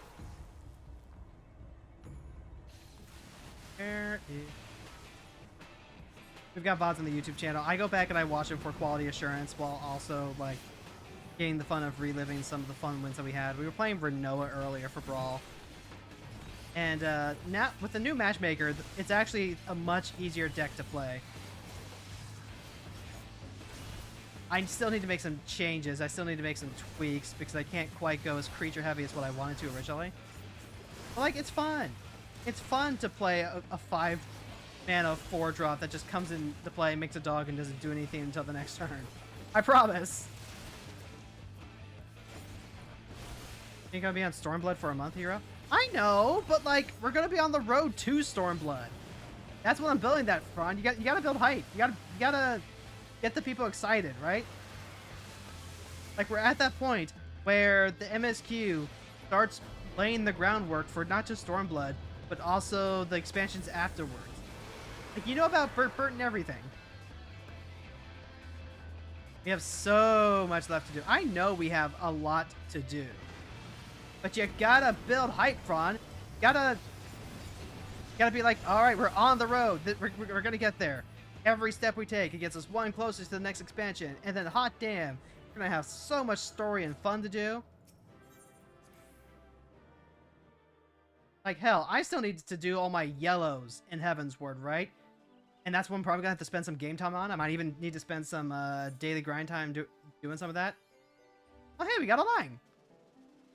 Yeah, got a line. Lizard Wizard, hey, thanks for stopping by over the YouTube side. Thank you for stopping by. But the point is that we're gonna be wrapping up the last little bit of Heavensward and getting ready for the next expansion. That is the big point. Nice. I played Decent the Restless for my dailies today. Excellent, excellent. Chat. Warring Triad is exciting. Warring Triad is exciting, Fran. Don't get it twisted. Getting excited and building hype for Stormblood does not mean like treating everything else as like, you know, a stepping stone, right? It's all a part of like the process. Sal's online. Want to say hello? Thank you so much for stopping by and saying hello. Thank you. I always really appreciate that. Chat, don't do what I do and have 2 forever games that you need to keep dailies up on. Pick one. Please, please, for the love of God, pick one that requires you to do dailies. Like, ideally, don't play any games that require you to do dailies, but if you must, like, pick one. What game is this? Have you not heard about the critically acclaimed MMORPG Final Fantasy XIV with a free trial up to level 80 and no playtime restriction, including the award-winning expansion Shadowbringers?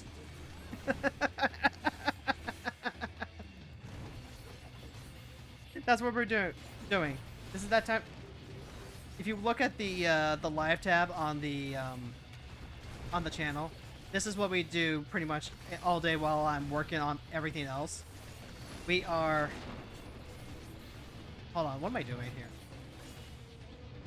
I should have just ended it. This is the daily grind. We come up, we play Magic for an hour, play Final Fantasy for an hour. We try and get as many of our dailies as done, so that way they don't... Oh my god, am I... What do you mean I'm out of inventory? Oh, that's what you mean by...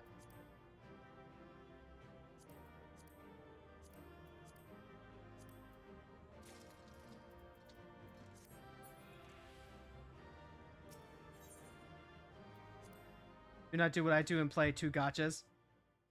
Yeah. Don't do that, chat. Don't play 2 gachas. Like, ideally, don't play any gachas, but, you know, definitely don't play 2 of them. And I say that as a former gacha player myself. Which, hey, you can always read about in my upcoming book where I talk about what it's like to have to relearn how to play real video games for the first time after spending years playing nothing but Fate Grand Order. And like, I love Fate Grand Order. Fate Grand Order is literally the port in the storm of some of the worst years of my life that got me through. It was inspirational. It was wonderful. It gave me some of my most cherished memories. But also, the play loop. The play loop damn near killed me. It damn near killed me.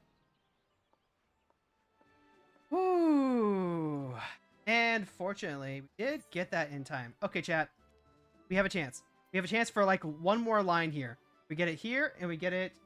Oh, wait, no, you can't see my mouse. Did I like... We got a chance for 2 more lines. Get on my level, I was on 4 gachas at one point. Ron, if I fell to that level, I would never be able to claw my way out. All right, here we go, chat. Let's see if we can get the second line. Ah! Chloe, wah! All right. All right, I get you. I get you. Well, let's see. My Magnus is already at 71, so that's good. We can start putting this on Dancer. I will start putting it on Dancer. So let's go to Ishgard real quick. We'll turn this in. And then we're going to get ready to raid on out. This is a relatively short stream. I don't do really long streams, except on Fridays when we do Final Fantasy Friday with Fran. Which again, this week we're going to be hopefully finishing Final Fantasy VIII and then getting ready to go into Final Fantasy XIV. Oh right, that's right. I can just do my yellows for Final Fantasy Friday while I'm waiting for Fran and Nyx to show up. Right. Sweet. Excellent. That works out perfectly for me then. Yeah, we have a redeem called Lead the Raid. We love to pass on the love, and we love to hand out. If you know people like me, or even like Proxy, people who are queer, people who are trans, neurodivergent, I'm almost capped out on... oh no, oh no. Okay, okay. Oh! You know folks that are just like cool and fit the vibe, feel free to hit that redeem, and we'll raid them out, because like, you know, if I have my way, I will look raid to the same person times a week. Need to grab bone, gel, or seed. Not Gundam Seed. Which I hear is a good series, but I just haven't seen